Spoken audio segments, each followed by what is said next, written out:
Welcome, welcome, my friends, to this New Year's edition of More Bad News, brought to you, as always, by Camels Cigarettes. Take the Camels Challenge, smoke Camels for 30 days, and see for yourself what a difference Camels can make in your life. And if you do take the Camels Challenge and you end up with your head over a toilet bowl, as happened to one of my students years ago, remember, this is a challenge. It's not easy. Nicotine is a very powerful drug. You have to expect a strong reaction when you first begin to smoke. You have to brace yourself and to begin with a single draw. Let the intoxicant wash over you. You should be in a comfortable seated position so you can lean back when the vertigo hits. Remember, the Camels Challenge is just that, a challenge. Most people aren't up for this challenge. But when Americans were prosperous and powerful, we had a future, more doctors smoked Camels than any other cigarette. Was that just coincidence? So, my friends, this is the year 5785, and I'm wearing the clothes that I will be buried in. Yes, my friends, this is my death shroud. This is my death shroud. I'm wearing white linen pants, a white linen shirt. These are the clothes that this tallis I bought in Jerusalem in 1967. I will be buried in the kittel, these white linen clothes, and this tallis. And I'm telling you, I am looking forward to the day when the Malach HaMaves, the angel of death, comes to take me away. Uh, my friends, on Rosh Hashanah it is inscribed, and on Yom Kippur it is sealed. How many shall pass away and how many shall be born? Who shall live and who shall die? Who in good time and who by untimely death? Who by water and who by fire? Who by sword and who by wild beast? Who by famine and who by thirst? Who by earthquake and who by plague? Who by strangulation and who by lapidation? Great word, lapidation, stoning. Who shall have rest and who shall wander? Who shall be at peace and who shall be pursued? Who shall be serene and who shall be tormented? Who shall become impoverished and who shall become wealthy? Who shall be debased and who shall be exalted? But repentance, prayer, and righteousness can avert the severity of the decree. We start the year with trepidation. If you're Jewish, you start every year worrying who shall live and who shall die. Jews have good reason to worry. We have 3,000 years of experience, and I have to tell you, it hasn't been all that pleasant. We've never been really popular. And then on Yom Kippur we read, Elohai ad shelo notzarti, my God, before I was formed I was nothing. And now that I exist, I am as though I didn't exist.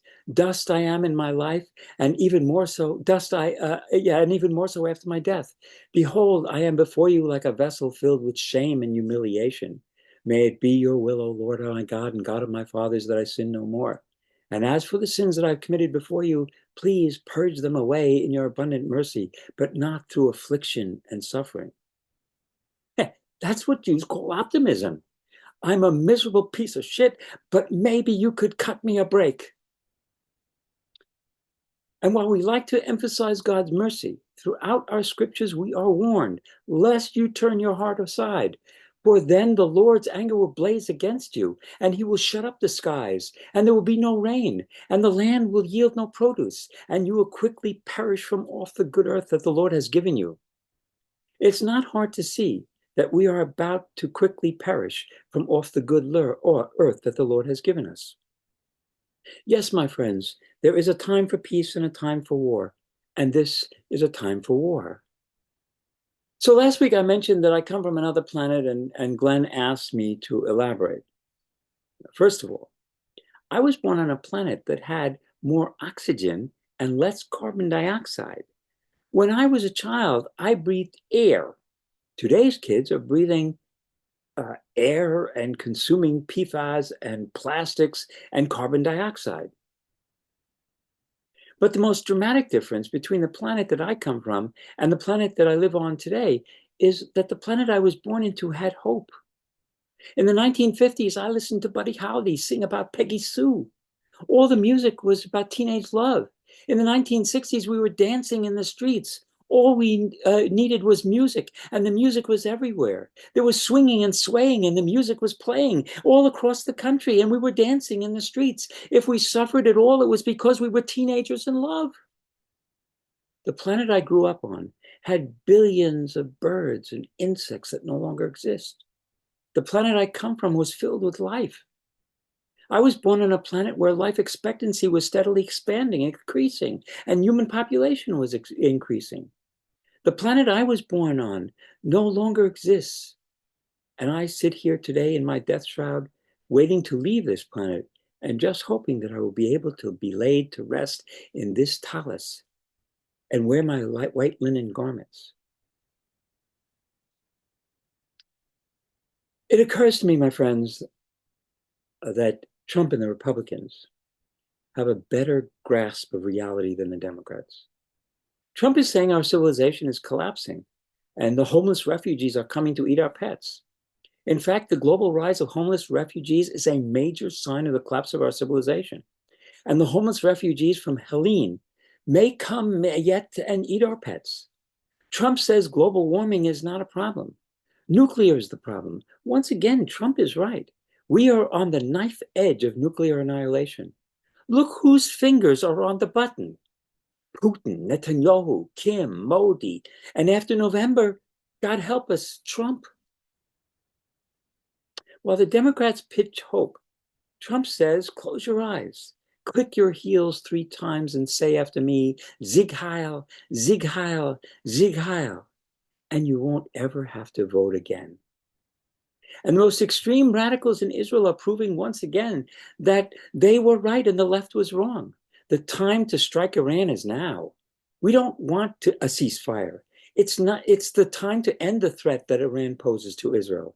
Israel right now can destroy Iran's infrastructure, their electrical grid, their oil production facilities, and their entire leadership are in hiding, knowing full well that if Israel will know where they are, they'll kill them. Iran has demonstrated the effectiveness of Israel's missile defense system, and no one else on earth has a missile defense system like it. One can only wonder how effective the Russian missile defense is. Keep in mind that Israel has a fully developed nuclear arsenal, including submarines with nuclear warheads, bombers that can deliver nuclear and intercontinental ballistic missiles that can reach deep into Russia. The original intent of Israel's nuclear arsenal was to deter the Soviet Union.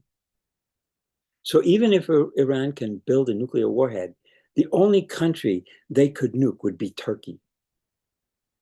So you see, as in World War II, the fascists begin with an upper hand. They are ruthless and they bet on their enemy's weakness. There is a time for peace and a time for war, and we are in the midst of a time for war. And why not? What else will distract us from the starvation and suffering of the millions upon millions of homeless refugees coming to eat our pets? In Sudan, 2.5 million people are going to starve to death between now and the end of the year. It doesn't have to be, but it will be. My friends, I am sorry that we have to start the year this way, but I will be back next week with another edition of More Bad News. And between now and next week's show, you should take some time for introspection, because that's what the Jewish New Year's is about. Looking in, not looking out. Never mind what's happening outside. What's happening inside? What's happening to you, to your soul, to your mind, to your body? I'll leave it there. See you next week. Be well. Stay safe. And I'll be back.